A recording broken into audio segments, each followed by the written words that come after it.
Greetings, YouTube. On the way home from work this morning, I heard something interesting on NPR.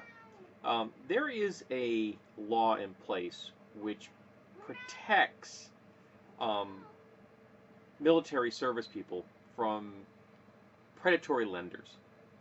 And the idea is that we're trying not to burden our military forces with major debt, because that can have a massive impact on their mental health. And if they actually get too much debt, I didn't know this, but apparently someone can actually be kicked out of the military if you have too much debt, which is strange, but all right. And this law is designed to help mitigate that fact. And why is this kind of a problem? Well, if you go to a military town, you know, a city that is right next to a military base, there are all kinds of predatory lenders there, you know, like the payday loan places and things like that. And so this law is designed to protect our service people from them and from bad car loans and things like that. Well, the current administration, led by the Orange Menace, is trying to undermine that law so that predatory lenders will more easily be able to prey upon our service people. Now remember, the GOP is the party of support the troops to a point that is beyond obsession. It is a psychological handicap. And yet, where the rubber meets the road, if you'll pardon the car pun, they don't give a shit about our service people. All they care about is serving the capitalists that bribe them.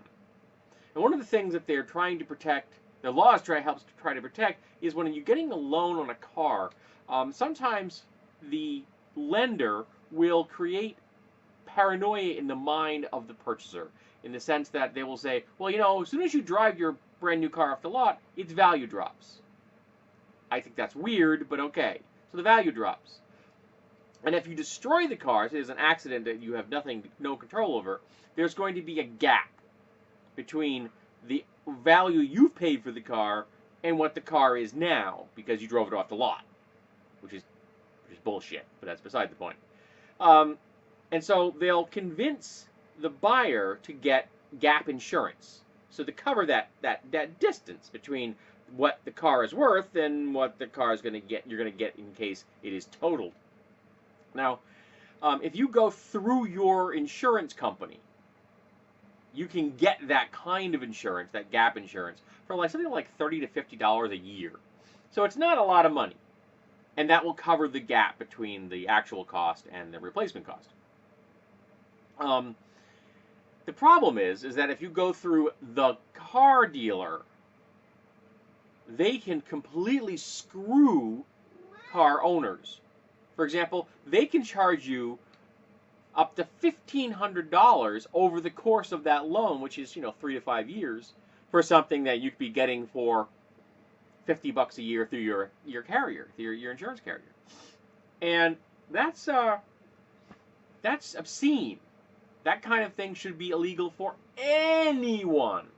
But in particular, it's bad for our service people. We don't want our service people crippled with debt. We want them to be effective in their jobs and their lives not being crippled and taken advantage of by predatory lenders. Which is why we had this law, which at the moment, the administration from the White House down is trying to undermine this because the predatory lenders are bribing them. They have convinced them, no, you need to allow us to do this. And they actually interviewed one of the guys involved in this.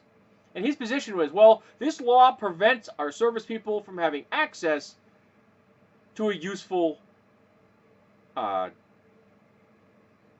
benefit of the car loaning process. So he's trying to spin that his industry's desire to prey upon service people with this gap insurance, which they've overblown by factors, is being spun as a benefit. Of course it is.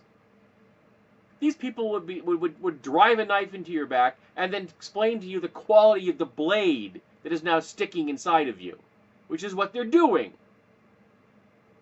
Except, maybe don't stab us in the back. But that's capitalism for you. It's evil. Capitalism is the problem. It is not the solution to anything. And this is an example. They are bribing the GOP to allow themselves to prey upon our service people. The party, remember, that is gung-ho about protecting the troops. So much that if a black athlete kneels during the anthem, the national anthem, they throw their hands in the air and weep to the sky that that black athlete is disrespecting the troops. And yet, where the rubber meets the road, they're out there allowing predatory lenders to prey upon our service people. The GOP is a bullshit terrorist organization. They are the enemy of the people. All of us, including the military. They may worship the idea of the military, but they really despise the actual people in it. They don't take care of them. They don't pay them well. They don't take care of their medical problems after they get out. They use them as useful idiots. And they care less. Oh, sorry. They could care very little whether they live or die. And as long as the capitalists keep bribing them, the GOP will keep doing everything in their power to continue with their terrorist reign of horror upon America. But right now, they're going after the veterans and service people. Why? Because they've been bribed to do so. The GOP is corrupt through and through.